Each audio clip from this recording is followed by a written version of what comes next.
में दो दोस्त रहते थे।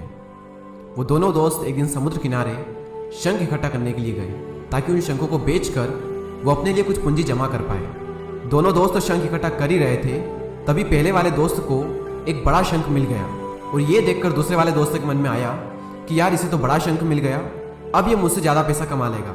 तो फिर उसने सोचा कि अब मैं भी सिर्फ बड़ा शंख ही ढूंढूंगा ताकि मैं भी ज़्यादा पैसा कमा पाऊँ। तो अब वो लग गया बड़े शंख की तलाश में। उसने खूब ढूंढा, खूब मेहनत की, लेकिन फिर भी उसे बड़ा शंख हासिल नहीं हुआ।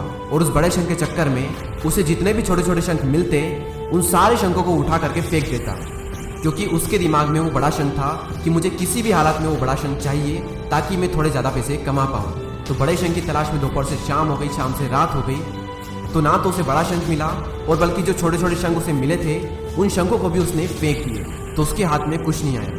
और जो पहला वाला दोस्त था उसके पास एक बड़ा शंख था और कुछ छोटे शंख थे।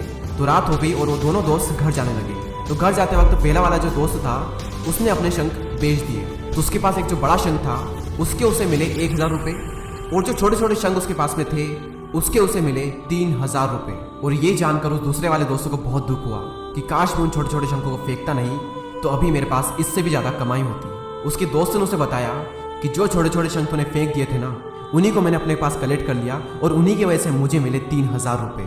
और ये जानकर वो दूसरा वाला दोस्त और भी ज़्यादा निराश हो जाता है। इस कहानी को बताने का मेरा मकसद बिल्कुल साफ है कि हम बड़ी बड़ी चीज़ों के चक्कर में कई सारी छोटी छोटी चीज़ें या फिर ये कहें कि कई सारे छोटे छोटे मौके हाथ से गंवा देते हैं। हम हमारी डे टू डे लाइफ में भी कई सारी छोटी छोटी चीज़ों को इग्नोर करते हैं, लेकिन ये बात आपको जान लेनी चाहिए कि ये छोटी छोटी चीज़ें आगे जाकर बहुत विशाल रूप धारण कर लेती है।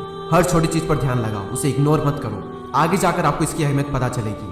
मैं ये भी नहीं कह रहा हूँ कि आप छोटा सोचो और छोटा ही करो। मेरा कहने का मतलब ये है कि आप सोचो बड़ा, लेकिन उसके लिए हर वो छोटा काम करो जिससे कि आपका लक्ष्य आपको हासिल हो। दोनों दोस्तों का लक्ष्य एक ही था, वो था पैसा। लेकिन पहले वाले दोस्त ने बड़े पर भी फोकस किया और छोटे पर भी फोकस किया, और दूसरे वाले दोस्त ने सिर्फ बड़े पर फोकस किया, छोटी छोटी चीज़ों को इग्नोर कर दिया। और जहाँ उसे ज़्यादा पैसे मिलने चाहिए थे वहाँ उसे 1 रुपया भी नहीं मिला।